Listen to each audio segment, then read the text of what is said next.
Hey, what's up everybody? This is Nahum, and I want to touch on two subjects that I want to talk to in today's blog. The first one is what's been talked about by almost every person, whether it's on the AP or on MSNBC, whatever. Everybody's touched on this. Everybody's talked about Michael Phelps and his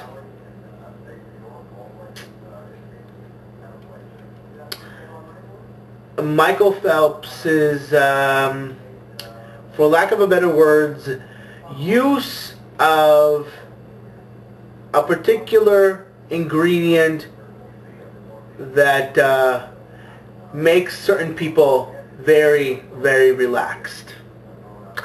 I'm talking, of course, of marijuana. And let me touch on something before I go on any further.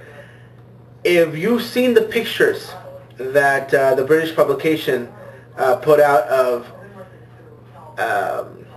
Michael Phelps, you see Michael Phelps using that bong very efficiently. Side note, I've never smoked a bong, but the way in which he did it was that of a individual who's done it before, which I wouldn't be surprised because he does have ADHD. So for people that way, being physically active is something they know how to do best.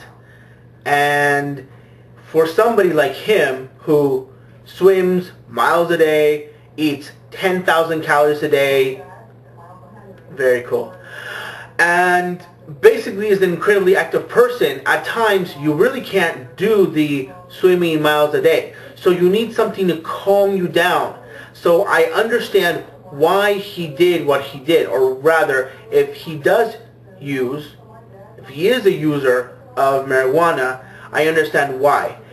This is where I'm going to go to. You are a man who has $100 million package worth of endorsements, and you are supposedly an intelligent person that knows that you are famous, you are beloved by the world and seen as an idol and seen as an example to young people everywhere.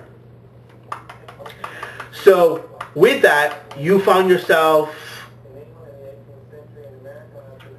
smoking a bong, and you know what? I have no problems with you doing it, but I have one thing to say. Douchebag.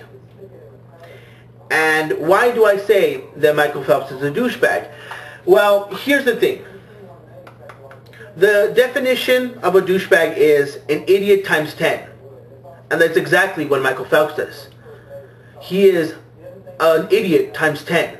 A person who knows who he is, and what he represents, not only to the sport but to the country, and yet he found himself at a party smoking a bong, forgetting to think who he was and that somebody might take a picture of him and might sell it to a publication. So, Michael Phelps, be so lucky of who you are, because what you basically got was a group of angry parents and a slap in the hand. You're still a douchebag, but at least you keep your endorsements. Congratulations. On another story, we all know last week what happened. The Steelers won and the Cardinals lost. My congratulations to the Steelers fan.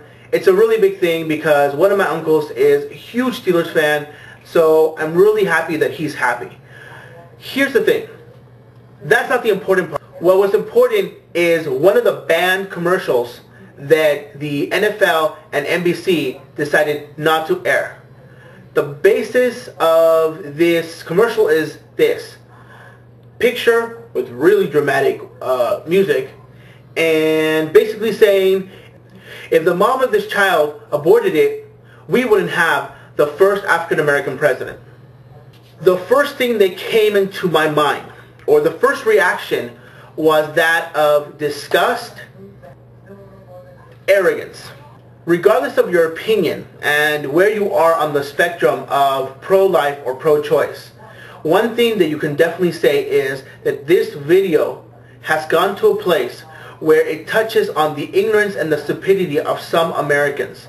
Ladies and gentlemen, we need to get rid of this notion of who we are as pro-life and pro-choice. We need to come to a place and where we no longer talk about those issues and we scream at each other's face. We need to come to a point and we need to come to a place and where we are teaching young people how to respect themselves, how to love themselves, how to use their bodies in a manner which is respectful and harmonious to them. When we teach a young person the comprehensive sex education, which the previous administration has denied the young people of this country, we then empower them to make decisions which does two things. It reduces the amount of pregnancies, which then reduces the amount of abortions. Because let's get real, we will never get rid of abortions, and women will always ask for them and always need them for certain cases.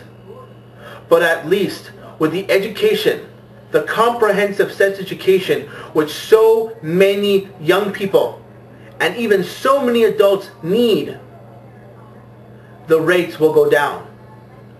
And in the end, abortion will be an obsolete issue. So there really is nothing else to say except for I hope that you have a wonderful day, a wonderful afternoon, and a wonderful evening. May peace be with you. Bye-bye.